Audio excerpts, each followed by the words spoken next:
तो हेलो दोस्तों, आप कैसे हैं। आई होप कि आप अच्छे होंगे। तो आज हम इस वीडियो में कक्षा 10वीं के प्रश्नावली 13.1 के प्रश्न संख्या 1 को सॉल्व करने वाले हैं। तो इसको ध्यान से देखिए और समझिए कि यह क्वेश्चन क्या है। सबसे पहले इसको देखिए क्या बोल रहा है कि जब तक अन्यथा ना कहा जाए पाई बराबर 22/7 लीजिए। ठीक है, जब तक यहाँ पे अन्यथा नहीं कहा जाएगा तब तक जो पाई का मान होगा हम लोग 22/7 लेंगे। ठीक है, यहाँ देखिए 1 नंबर जो क्वेश्चन है क्या कह रहा है कि दो घनों जिसमें से प्रत्येक का आयतन 64 सेंटीमीटर क्यूब है के संलग्न फलकों को मिलाकर एक ठोस बनाया जाता है।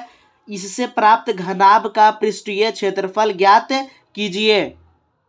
तो यहाँ पे आप समझिए कि क्या बोल रहा है। बोल रहा है कि दो घन है। ठीक है, तो दो घन है जिसमें से प्रत्येक का आयतन दिया हुआ है 64 सेंटीमीटर क्यूब। ठीक है, उसमें से क्या किया गया कि दोनों घनों को जोड़ दिया गया है। ठीक है, मिला दिया उसका संलग्न फलक को और जोड़ के एक घनाभ बनाया गया है बड़ा सा। ठीक है, बड़ा से क्या बनाया गया है, एक घनाभ बनाया गया है। ठीक है, तो यहाँ पर समझिए कि देखिए यहाँ पर क्या है कि ये दो घन है। ठीक है, ये दो घन है जिसमें से प्रत्येक का आयतन कितना दिया हुआ है 64 सेंटीमीटर क्यूब। तो हम यहाँ लिख देते हैं कि प्रत्येक का आयतन कितना है 64 सेंटीमीटर क्यूब और इसका भी हमारा आयतन है 64 सेंटीमीटर क्यूब। ठीक है, प्रत्येक यानी दोनों का, और इसके संलग्न फलकों को मिलाकर एक ठोस बनाया जाता है। इससे प्राप्त घनाभ का पृष्ठीय क्षेत्रफल निकाला। देखिए इन दोनों को क्या किया गया, फलक को मिला दिया गया। ठीक है, देखिए यहाँ पे हम मिला दिए हैं और एक घनाभ को तैयार कर लिए। ठीक है, इस घनाभ का क्या निकालना, हमको पृष्ठीय क्षेत्रफल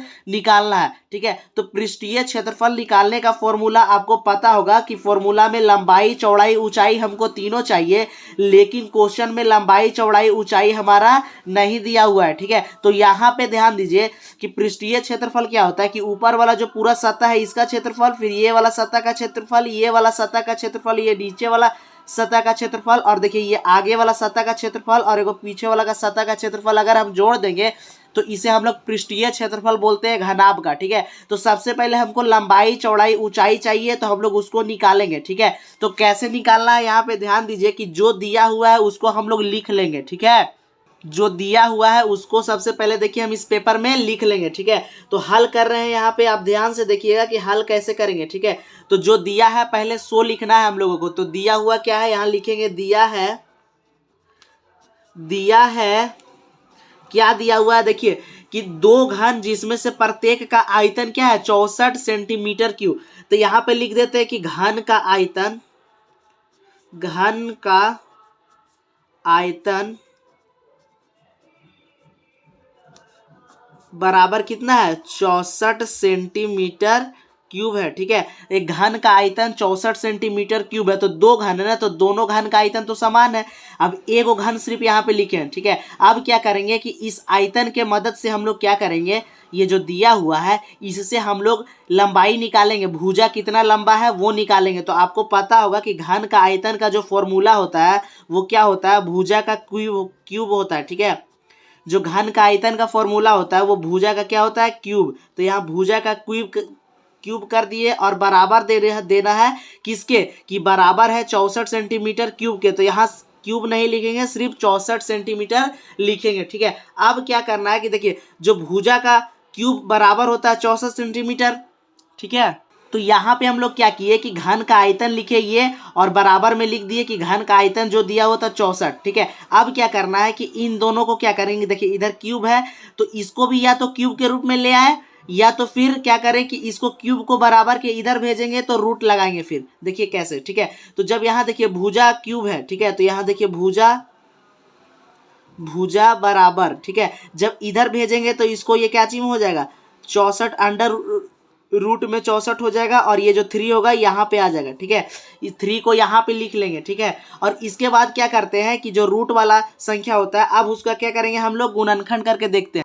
अब यहाँ ध्यान दीजिए कि देखना क्या है। ठीक है, तो सबसे पहले हम यहाँ 64 लिखेंगे और इसको तोड़ेंगे। ठीक है, 2 का पारा में कितना बार में हमारा आएगा 32 बार में। ठीक है, और 2 का पढ़ा फिर 32 कितना बार में 16 बार में, फिर 2 का 8 बार में, फिर 2 का 4 बार में आएगा हमारा, और फिर देखिए कि 2 का 12 में 2 बार में, और फिर 2 का 1। तो देखिए 2 कितना बार है 1 2 3 4 5 6। तो अंदर में हम सब 2 को क्या कर देंगे 2 जो है उसको अलग लिख लेंगे। ठीक है 2 को हम लोग अलग लिख लेंगे सब सारा 2 को। ठीक है तो यहाँ पे हम लिख लेते हैं 2 इंटू 2 इंटू 2 इंटू 2 इंटू 2, 1 2 3 4 5, 2 2 4 5 हुआ और एक और, टोटल कितना था हमारा 6 था। अब यहाँ देखिए कि बाहर में क्या था 3, तो बाहर में 3 है तो क्या करेंगे, आपको पता होगा कि जब स्क्वायर रहता है तो रूट लगाते हैं, तो रूट के अंदर जब 2 संख्या एगो होता है ना तो उसको बाहर एगो लिखते हैं। ठीक है तो क्या करेंगे कि यहाँ पे 3 गो का बराबर एगो लिखेंगे। ठीक है तो बाहर क्या लिखेंगे हम,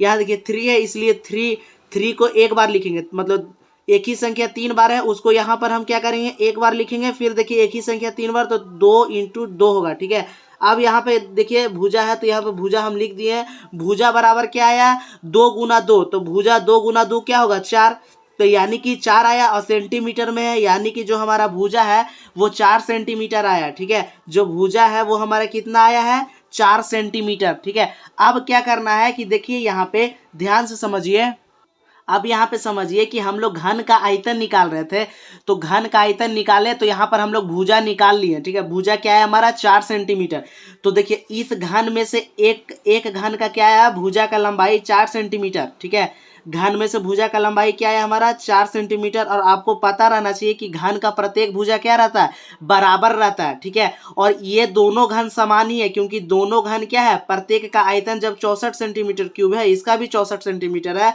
क्यूब है, तो ये इसका भी भुजा का लंबाई क्या होगा 4 सेंटीमीटर। ठीक है तो इस घन का भी लंबाई 4 सेंटीमीटर है, इस घन का भी लंबाई क्या है भुजा का 4 सेंटीमीटर।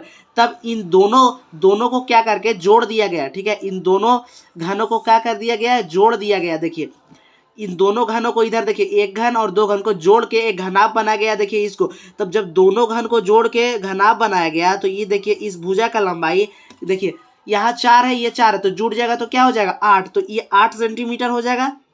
यहाँ पे कितना हो जाएगा हमारा 8 सेंटीमीटर। ठीक है तो अब यहाँ पे ध्यान दीजिए कि ये जुड़ने के बाद 8 सेंटीमीटर हुआ, तो जो ये देखिए घन का जो ऊंचाई है हाइट वो क्या ज़्यादा होगा नहीं, घन का ऊंचाई क्या होगा समान होगा, क्योंकि सिर्फ जुटा है ऊपर पे कोई फर्क नहीं पड़ेगा। तो हम लोग यहाँ पे ऊंचाई क्या ले लेंगे, ऊंचाई देखिए हम यहाँ पे ऊंचाई को हम लोग h से लिखते हैं ना, तो ऊंचाई क्या हो जाएगा हमारा, यहाँ पे लंबाई तो 8 हो गया, इसको लंबाई क्या लिख दिए हम लोग 8 लिख दिए।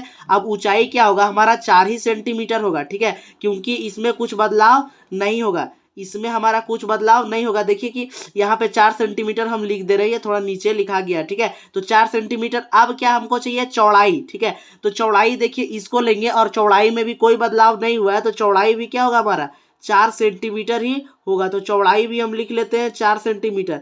चौड़ाई को इंग्लिश में ब्रेथ बोलते हैं, इसलिए b बराबर 4 सेंटीमीटर हो गया है। अब यहाँ पे हम लोग क्या लिखेंगे कि जो घनाभ बन गया है ना, यहाँ देखिए ये तो घनाभ मिला के बना लिए, तो अब लिख लेंगे कि घनाभ का लंबाई कितना होगा, फिर ऊंचाई कितना होगा, फिर चौड़ाई कितना होगा वो लिख लेंगे हम लोग। तो यहाँ पर हम लिख लेते हैं कि घनाभ का यहाँ पे लिखना है कि दो घनों को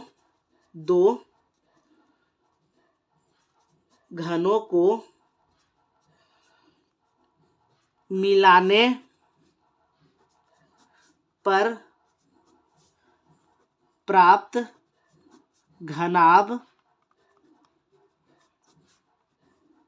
का क्या चीज लिखना है हम लोग को, पहले तो लिखना है क्या लंबाई। ठीक है तो यहाँ पे हम लोग लिखेंगे कि लंबाई को कैसे सूचित करते हैं, एल से हम लोग लेंथ बोलते हैं, इसलिए शॉर्ट में एल लिखते हैं। तो लंबाई हमारा कितना आया है, यहाँ पे हम लिखते हैं कि लंबाई कितना है 8 सेंटीमीटर। ठीक है यहाँ से देखिए पूरा लंबाई कितना है 8 सेंटीमीटर, तो हम लिख देते हैं कितना 8 सेंटीमीटर। ठीक है अब हम लोग को क्या चाहिए चौड़ाई हमारा कितना आया है, यहाँ चौड़ाई को ब्रेथ बोलते हैं इंग्लिश में, इसलिए b से सूचित करते हैं।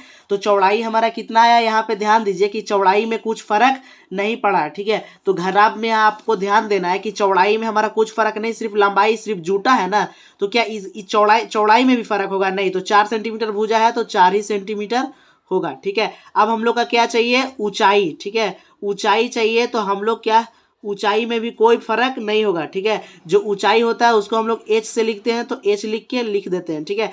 तो ऊंचाई में भी कोई फर्क नहीं होगा क्योंकि हम लोग ऐसे जोड़े हैं, ऊपर कुछ फर्क नहीं, तो ये भी कितना हो जाएगा 4 सेंटीमीटर, ठीक है। तो अब यहाँ पे क्या करेंगे कि घनाभ का लंबाई भी मिल गया हमको, चौड़ाई भी मिल गया और ऊंचाई भी मिल गया। तो अब हम लोग घनाभ का पृष्ठीय क्षेत्रफल का फॉर्मूला लगाएंगे और घनाभ का पृष्ठीय क्षेत्रफल निकालेंगे। यहाँ पे बोल रहा है कि इससे जो प्राप्त हो रहा है उस घनाभ का पृष्ठीय क्षेत्रफल ज्ञात कीजिए, ठीक है। तो पृष्ठीय क्षेत्रफल का फॉर्मूला क्या होता है, यहाँ लिखेंगे कि घनाभ का पृष्ठीय क्षेत्रफल और फिर बराबर में देंगे और फॉर्मूला लिखेंगे, ठीक है। तो फॉर्मूला क्या होता है हमारा, यहाँ देखिए 2 होता है, 2 इंटू लंबाई इंटू चौड़ाई प्लस बी और एच, फिर प्लस होता है हमारा एल एच, ठीक है। था ये हमारा घनाभ का पृष्ठीय क्षेत्रफल का फॉर्मूला है। तो हम बता दें फिर से कि पृष्ठीय क्षेत्रफल क्या होता है। देखिए ये घनाभ है ना, तो ये जो ऊपर का इसमें कितना फलक है, सारा फलक का क्षेत्रफल एरिया अगर निकाल लेंगे ना, उसी को हम लोग पृष्ठीय क्षेत्रफल बोलेंगे, ठीक है। तो टोटल 6 को फलक है, तो देखिए इस फलक को और इस फलक का एरिया निकालेंगे, फिर इस ऊपर वाला फलक का एरिया, फिर नीचे वाला फलक का क्षेत्रफल एरिया यानी क्षेत्रफल, और फिर पीछे वाला का, फिर आगे वाला, तो 6 फलक का क्षेत्रफल निकाल देंगे ना। यानी ये जो पृष्ठीय उसको पृष्ठीय बोलते हैं, तो पूरा पृष्ठीय यानी 6 फलक के ऊपर सतह का क्षेत्रफल पृष्ठीय क्षेत्रफल कहलाएगा, ठीक है। तो पृष्ठीय क्षेत्रफल क्या फॉर्मूला हम लोग लिख लिए। अब यहाँ पे फॉर्मूला पे हम लोग मान को क्या करते हैं, पुट करते हैं, ठीक है। तो देखिए एल बी यानी लंबाई इंटू चौड़ाई, तो लंबाई क्या है हमारा 8 सेंटीमीटर लिख लेते हैं। अब चौड़ाई कितना दिया हुआ है 4 सेंटीमीटर, तो इंटू में क्या लिख लेंगे 4, अब प्लस है तो प्लस लिख लेते हैं बी, ठीक है। बी कितना दिया हुआ हमारा, चौड़ाई कितना दिया हुआ है 4, तो 4 लिखेंगे। एच हाइट कितना, ऊंचाई हमारा 4, इंटू में 4 लिखना है, फिर प्लस एल कितना है लंबाई 8, एच कितना हमारा ऊंचाई कितना है, यहाँ पे देखिए ऊंचाई 4 सेंटीमीटर है, तो गुना में 4 लिखेंगे। अब इसको ब्रैकेट में क्या करना है, बंद करना है, ठीक है। अब इसके बाद यहाँ ध्यान देना है कि 2 लिखेंगे, 8 चौक 8 का पहाड़ा जब 4 बार पढ़ते हैं तो हमारा 32 आता है, फिर यहाँ प्लस हो जाएगा, 4 चौके क्या होगा हमारा 16, फिर प्लस प्लस देंगे 8 चौके 32, ठीक है।